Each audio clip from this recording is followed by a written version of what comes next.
The time is now 5 p.m. and you're watching TVS English News with me, Ranzi Ahmad. Let's dive into the headlines for today. A morning inferno left 33 occupants of 5 houses they were living in razed at 1:45 a.m. along Kampong Pulau Ulu, Kuching. A spokesperson from the Sarawak Fire and Rescue Department Operations Center said, however, there were no injuries or casualties being reported. Now, firefighters from Petrajaya, Padungan and Tabuan Jaya stations were promptly dispatched to the scene following a distress call that was received. Now, upon arrival, the flames was at its peak that engulfed 3 double-story and 2 single-story houses. Rescue workers were promptly carried out to prevent the spread of the flames to the adjacent houses. The flames were brought under control at 2:18 a.m. The actual cause of the incident is yet to be ascertained.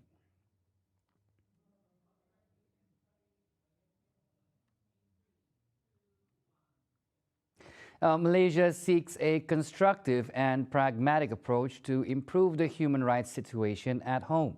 This while simultaneously working closely and constructively with all partners to realize its membership priorities in the United Nations Human Rights Council.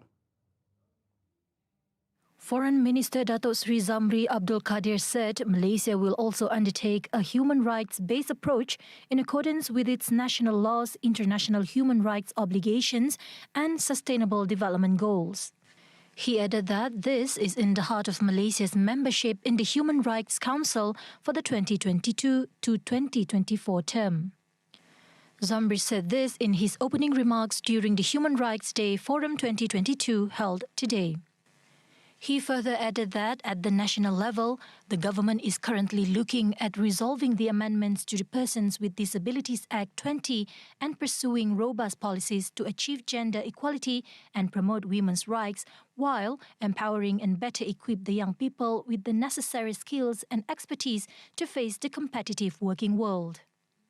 The issue of climate change will also be addressed, as well as environmental rights. Zamri said they are duty-bound to do so for the future generations. Meanwhile, on the international level, Zamri noted that Malaysia will sustain and strengthen its global advocacy and efforts to address the plight of the Palestinians and Rohingyas. Over in the Middle East, Iran hanged a man in public on Monday who had been convicted of killing 2 members of security forces. This is the second execution linked to anti-government protests in less than a week. Nationwide protests in their 3rd month erupted after the death of 22-year-old Kurdish Iranian woman Mahsa Amini on September 16th in the custody of morality police enforcing strict mandatory dress code laws. The demonstrations have turned into a popular revolt by furious Iranians, posing one of the worst legitimacy challenges to the clerical leadership since the 1979 revolution. The judiciary's Mizan news agency reported that Majid Reza Rahnavard was hanged in public in Mashhad this morning. Activists on social media criticized the execution of the 23-year-old Rahnavard as a criminal act by the clerical establishment to deter dissent. Iran's hanging of another young man, Mohsen Shekari, on Thursday, convicted of injuring a security guard with a knife and blocking a street in Tehran during protests, has been widely condemned. Amnesty International has said Iranian authorities are seeking the death penalty for at least 21 people in what it called sham trials designed to intimidate those participating in the popular uprising that has rocked Iran.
Welcome back to TVS English News at 5.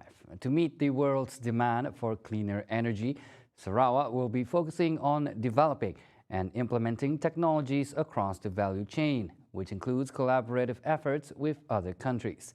Hence, Sarawak, through Petroleum Sarawak Berhad Petros, has signed a Memorandum of Understanding MOU with POSCO Group, South Korea's largest steel producer. The company aims to become carbon neutral by 2050, which goes hand in hand with Sarawak's Carbon Capture, Utilization and Storage CCUS initiative. In this regard, Sarawak's initiative in CCUS aims to support green energy businesses in line with the global financial movement towards environmental, social and governance ESG framework. Petros, given its technical skill and know-how, is the resource manager for CCUS, with the support by the Ministry of Energy and Environmental Sustainability and also Ministry of Urban Development and Natural Resources. It happened, both ministries headed by myself. The Sarawak government has also recently updated the Sarawak Land Code Ordinance and developed CCUS standards to be included in the legislation of regulating the new business opportunity. He spoke at the MOU signing between Petros and POSCO on Monday. Abang Johari witnessed the inking of the MOU, which were inked between Petros chairman An Yingao, executive vice president of POSCO Group Cho Ju Ik, POSCO's head of hydrogen business unit, engineering and construction, Jeong Woo Sik, and POSCO's head of hydrogen business unit for international cooperation, Yu Yang Jae. Joik, in his speech, said that POSCO is the largest carbon emitter in South Korea due to the carbon-intensive nature of the industry and is aspiring to transition into cleaner energy. Our plan is to transition from blast furnace steelmaking to hydrogen-based steelmaking or hydrogen reduction steelmaking. At the same time, we will adopt CCUS to directly reduce carbon dioxide emissions. POSCO Group will not only make efforts for our own decarbonization, but also we will look for measures to support Sarawak and Petros's carbon net zero commitments. We will also make our best efforts to help with Sarawak's net zero goals and economic development. The collaboration between Petros and POSCO, achieved through the MOU signed today, was the brainchild of Abang Johari during his visit to POSCO's center in Korea last September. The Health Ministry, MOH, will provide free sanitary pads in bid to address the issue of period poverty in this country. Now, its Minister, Dr. Zaliha Mustafa, said for a start, the initiative would be implemented at her office at the MOH building. So kita buat mula di Pejabat Menteri, lepas tu di seluruh lah harapnya lah mendapat sokongan daripada kementerian juga di seluruh kementerian dan kemungkinan selepas itu kita buat kerjasama lah mungkin dengan agensi ataupun dengan mungkin kementerian interministerial yang akan melihat khusus on period poverty. Asked whether she will submit a proposal to continue the provision of free sanitary pads as implemented through Budget 2022, she said the matter would be looked into for inclusion in Budget 2023. Previously, the government has provided monthly assistance of feminine hygiene kits to 130,000 teenagers from the B40 group under the Budget 2022. This, she said, is to reflect its concern of the issue of period poverty in Malaysia, which is at an alarming level. She told this to reporters after the MOH monthly assembly today. The Selangor government, through the State Budget 2023, has allocated 200,000 ringgit to empower women, including the provision of free sanitary pads, making it the first state to introduce such an initiative. Meanwhile, the MOH has introduced body cameras for its enforcement officers to ensure transparency and keep them safe while carrying out their duties. Elaborating, she said the move was to overcome the issue of threats and constraints reportedly faced by health enforcers, which include verbal threats as well as assault and bribery attempts. As such, Dr. Zaliha hoped that the use of body cameras would help to provide proof or counter evidence for personnel at risk of being slandered with accusations when carrying out enforcement operations. Transport Minister Anthony Loke assured more domestic flights to Sabah and Sarawak will be made available this coming Chinese New Year and Hari Raya Aidilfitri by extending existing airport operating hours and address soaring airfares during next year's peak festive season.